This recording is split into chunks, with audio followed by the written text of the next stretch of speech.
చూసుకుంటే సీఎం రేవంత్ రెడ్డి మరోసారి చిట్చాట్ నిర్వహించారు. అయితే ఈ చిట్చాట్ లో పార్టీ అంతర్గత వ్యవహారాలపై మాట్లాడారు.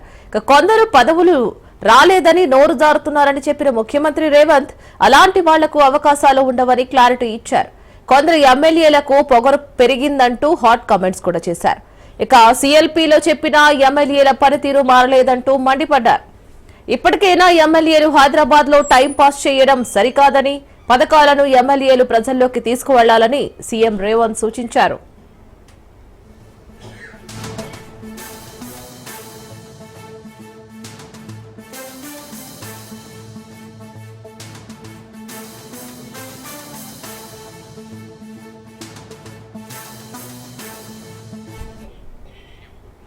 అద్దంకి దయాకర్ కు ఎమ్మెల్సీ ఇస్తానని చెప్పాను, ఇప్పించా అని వెల్లడించారు ముఖ్యమంత్రి రేవంత్. పార్టీలో ఓపికగా ఉంటే పదవులు వస్తాయని తేల్చి చెప్పారు.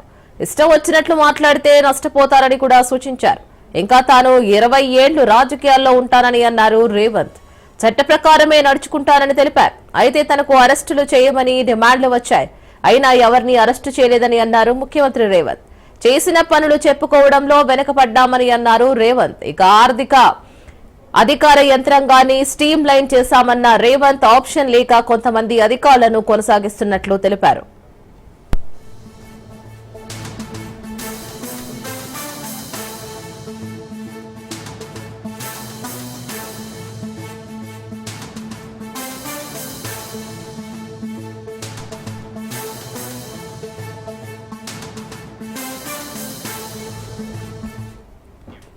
సీఎం రేవంత్ రెడ్డి మరోసారి చిట్చాట్ నిర్వహించారు. అయితే ఈ చిట్చాట్ లో పార్టీ అంతర్గత వ్యవహారాలపై మాట్లాడారు.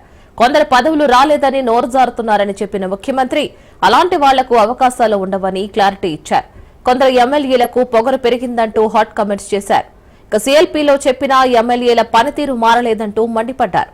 ఇక ఇప్పటికైనా ఎమ్మెల్యేలు హైదరాబాద్ లో టైం పాస్ చేయడం సరికాదని, పథకాలను ఎమ్మెల్యేలు ప్రజల్లోకి తీసుకువెళ్లాలని సీఎం రేవంత్ సూచించారు.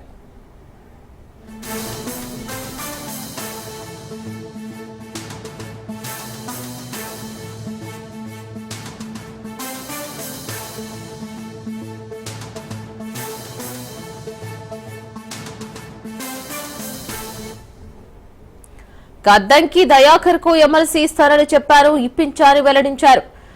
పార్టీలో ఓపికగా ఉంటే పదవులు వస్తాయని తేల్చి చెప్పారు. ఇష్టం వచ్చినట్లు మాట్లాడితే నష్టపోతారని కూడా సూచించారు.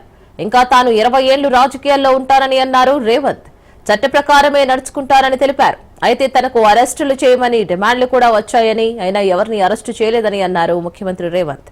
చేసిన పనులు చెప్పుకోవడంలో వెనకపడ్డామని అన్నారు. అధికార యంత్రాంగాన్ని స్ట్రీమ్ లైన్ చేశామన్న రేవంత్ ఆప్షన్ లేక కొంతమంది అధికారులను కొనసాగిస్తున్నట్లు తెలిపారు.